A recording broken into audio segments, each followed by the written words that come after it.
మీ personal interviews మరియు వ్యాపార ప్రకటనల కొరకు ఈ నెంబర్ని సంప్రదించండి. నమస్తే, వెల్కమ్ టు మనం టీవీ. నేను వలి. ప్రస్తుతం నాతో పాటు స్టూడియోలో ఉన్నారు ప్రముఖ రాజకీయ విశ్లేషకులు అప్పసాన్ రాజేష్ గారు. వారితో మాట్లాడదాం. రాజేష్ గారు నమస్కారం సార్. రాజేష్ గారు, టీటీడీ నూతన పాలక మండలి కీలక నిర్ణయాలు తీసుకుంది సార్.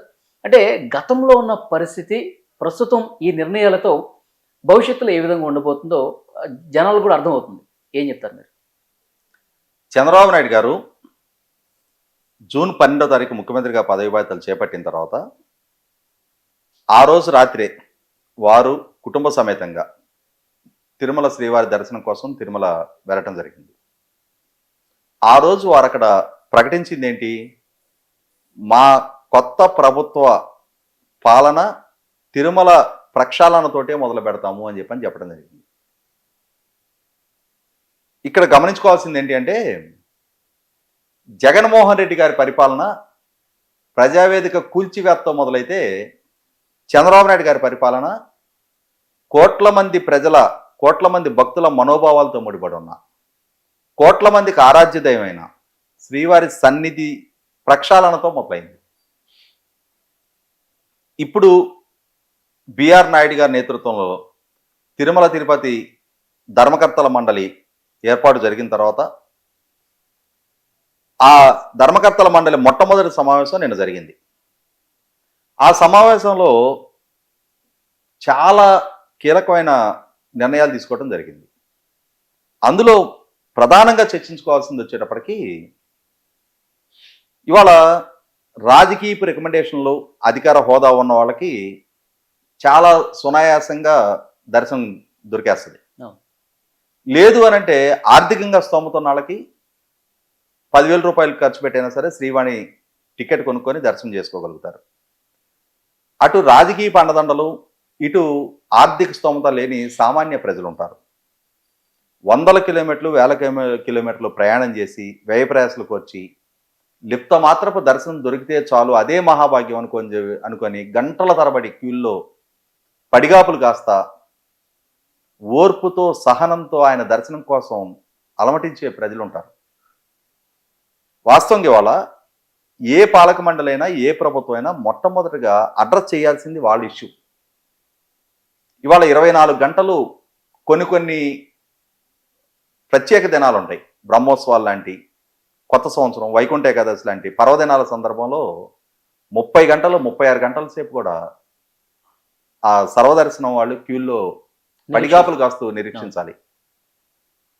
పిల్లజల్లతో వచ్చి అన్నేసి గంటలు కదలకుండా క్యూ లైన్లో వెయిట్ చేయాలి అని అంటే కేవలం ఆయన పట్ల ఉన్న భక్తి, ఆయన దర్శనం చేసుకోవాలనే తాపత్రయంతో తప్ప, మనకు ఒక 10,000 రూపాయలు ఇస్తామన్నా మనం వెళ్ళి ఒక ఇంటి దగ్గర 10 గంటలు కూర్చోమంటే కూర్చోలేం. అటువంటి పరిస్థితుల్లో ఏ పాలక మండలైనా ఫోకస్ చేయాల్సింది వాళ్ళ ఇష్యూనే, వాళ్ళ సమస్యనే అడ్రస్ చేయాలి.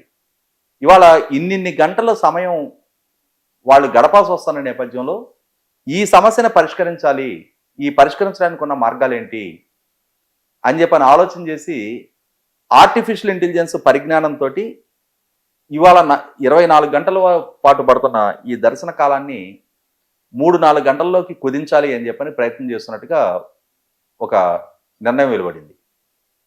ప్రాక్టికల్గా మరి ఆ పరిజ్ఞానం ఏ విధంగా ఇంప్లిమెంట్ అవుతుంది, ఏ విధంగా ఇన్ని గంటలు పడుతున్న ఈ క్యూ లైన్ ప్రహసనాన్ని 2-3 గంటలకి కుదించగలుగుతారు? ఎండ్ ఆఫ్ ది డే కుదించగలిగితే సంతోషం. ఇవాళ ప్రభుత్వం 2-3 గంటలు అనుకొని 4 గంటలు పట్టినా తప్పులేదు. కానీ అదంటూ సుసాధ్యం చేస్తే ఖచ్చితంగా కొన్ని లక్షల మంది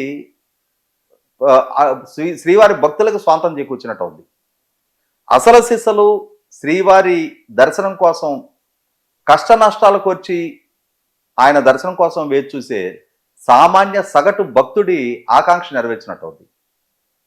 మరి బోర్డు ఒక నిర్ణయం వెలువరించి ఇవాళ దాన్ని తీర్మానం రూపంలో ఆమోదించి ప్రజలకి ప్రకటన రూపంలో తెలియజేశారు అని అంటే ఖచ్చితంగా దాని మీద కొంత ఎక్సర్సైజ్ జరిగే ఉండొచ్చు. వాళ్ళకి యాక్షన్ ప్లాను వాళ్ళ మనసుల్లో రూపుదిద్దుకుంటానే ఉండుండొచ్చు. ఇవాళ అధికారులు అంత వేగ్గా దాన్ని అయితే ఐడియల్గా అట్లా అంటే ఏ వ్యూహం లేకుండా కంటి తుడుపుగా అటువంటి ప్రకటనలు అయితే చేయరు కదా. కాబట్టి కొంత అటువంటి సన్నద్ధతకి వాళ్ళు రెడీ అయిపోతానే ఉండుండొచ్చు. నిజంగా కనుక అది సాధ్యపడితే అందరికందరం సంతోషిస్తాం. ఇక రెండోది వచ్చేటప్పటికి గత కొన్ని సంవత్సరాలుగా చూస్తూ ఉన్నాం మనం. ఇవాళ ప్రతి సందర్భంలోనూ రాజకీయాలు ప్రవేశిస్తూ ఉన్నాయి.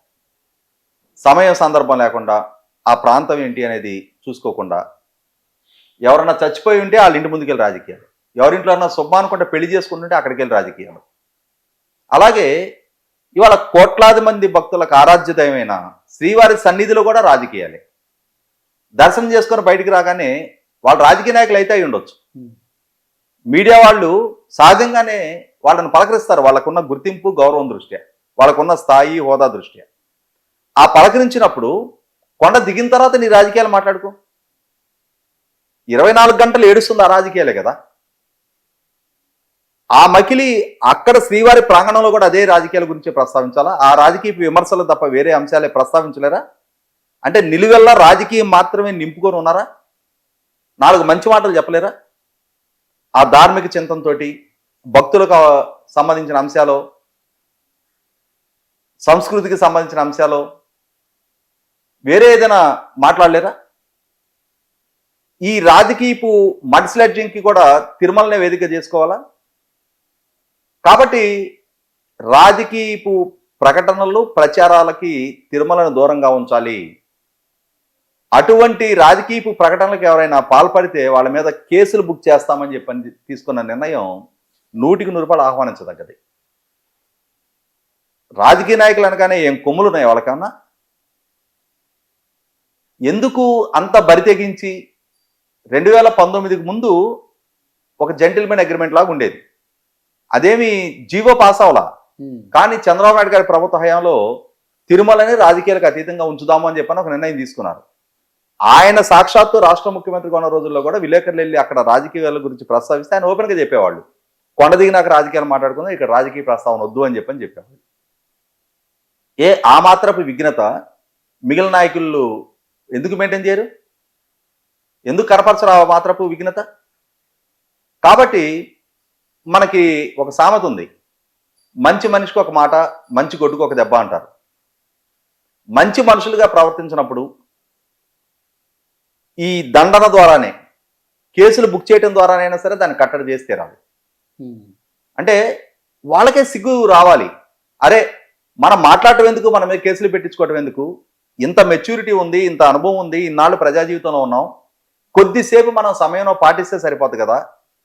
మనం ఉన్న ప్రాంతం వేరు, ఇక్కడ ఉండే వాతావరణం వేరు, ఇది ఒక ధార్మిక చింతనతో ఉండే ప్రాంతానికి మనం వచ్చాం, ఇక్కడ ఆ ధార్మిక వర్తంతో మనం ఉందాము అని చెప్పనే ఆ కొద్దిపాటి విచక్షణ మెయింటైన్ చేస్తే కేసులు పెట్టేదాకా వెళ్ళాల్సిన అవసరం రాదు.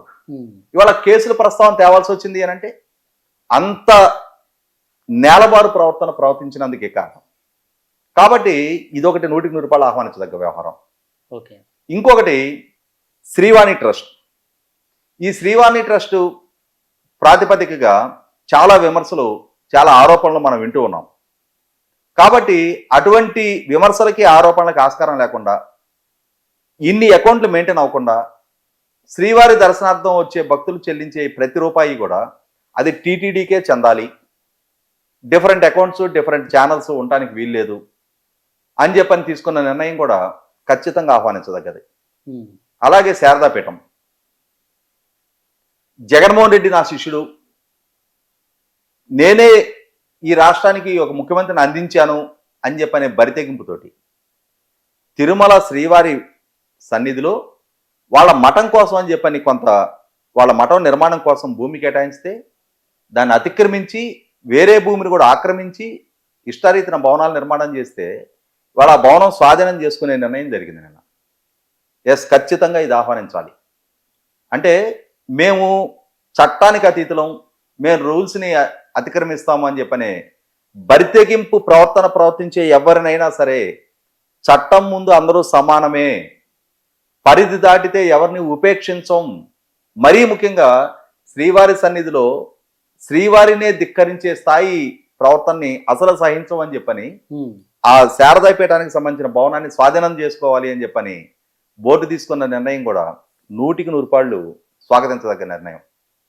కాబట్టి ఏంటంటే అలాగే కింద ముంతాజ్ హోటల్, ఈ ముంతాజ్ హోటల్ అంశం కూడా వాళ్ళొక ఇన్వెస్టర్స్ వాళ్ళొక హోటల్ ఎస్టాబ్లిష్ చేయాలి అనుకుంటున్నారు. ఆ హోటల్ ఎస్టాబ్లిష్ చేయాలి అనుకుంటున్నప్పుడు ఈ విధమైన వివాదాస్పదంగా మారే నిర్ణయం ఎందుకు చేయాలి? ఇంకొక 4 కిలోమీటర్ల అవతల వాళ్ళకి ల్యాండ్ ఇవ్వండి. ఆ తిరుమల ఆ కొండలు అది శ్రీవారి భక్తుల మనోభావాలతో ముడిపడి ఉన్న ప్రాంతాలు కదా. అక్కడ అన్యమతస్థులు అనే భావన కలిగే విధంగా అది వ్యాపార సముదాయమే కావచ్చు, వ్యాపార సంస్థే కావచ్చు, వాళ్ళు కోట్ల రూపాయలు పెట్టుబడి పెట్టచ్చు, అక్కడ కొంతమందికి ఉపాధి దక్కొచ్చు, ప్రభుత్వానికి ఆదాయం సమకూరచ్చు. కానీ వివాదాస్పదం అయ్యే ప్రాంతాన్ని ఎందుకు ఎంపిక చేయాలి? కాబట్టి ఆ అలాట్ చేసిన ఆ ప్రాంతం వివాదాస్పదంగా మారిన నేపథ్యంలో ఆ ప్రతిపాదన రద్దు చేసుకోవటం జరిగింది.